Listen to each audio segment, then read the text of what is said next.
नमस्कार मित्रांनो आपल्या महाराष्ट्र हवामान अपडेटमध्ये आपले स्वागत आहे.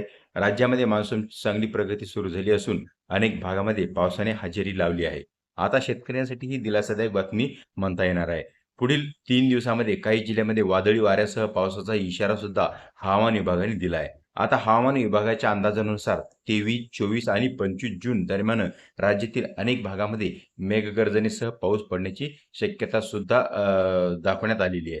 ऑरेंज अलर्ट आता कुठे-कुठे दिलेला आहे, तर ऑरेंज अलर्ट व जिल्हे अकोला, अमरावती, यवतमाळ, नागपूर, गोंदिया आणि चंद्रपूर या भागामध्ये जोरदार वादळी वारे, विजांचा कडकडाट आणि काही ठिकाणी मुसळधार पावसाची शक्यता सुद्धा वर्तवण्यात आली आहे. आता येलो अलर्ट असलेले जिल्हे कोणते आहेत, तर पालघर, ठाणे, मुंबई, रायगड, रत्नागिरी, सिंधुदुर्ग, सातारा, सांगली, कोल्हापूर, सोलापूर, छत्रपती संभाजीनगर आणि बीड, तसेच धाराशिव, वर्धा, भंडारा आणि गडचिरोली या भागामध्ये येलो अलर्ट सुद्धा आता देण्यात आलेला आहे.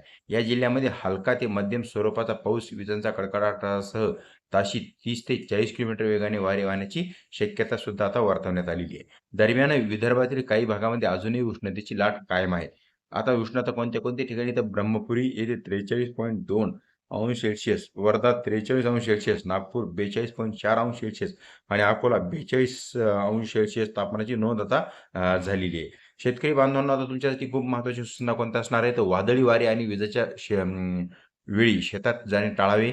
फवारणी आणि खत व्यवस्थापनाचे काम हवामान पाहूनच करावे. जनावरांना सुरक्षित ठिकाणी बांधावे. एकूणच राज्याच्या बहुतांश भागात मान्सून सक्रिय होत असून पुढील 3 दिवस पावसासाठी अनुकूल वातावरण राहणार असल्याचा अंदाज आता दिलेला आहे. तसंच मित्रांनो, आपल्या जिल्ह्यात पाऊस सुरू झाला का, कमेंटमध्ये नक्कीच सांगा आणि ही व्हिडिओ आवडला असेल तर लाईक, मित्रांना ही माहिती शेअर करायला विसरू नका. धन्यवाद.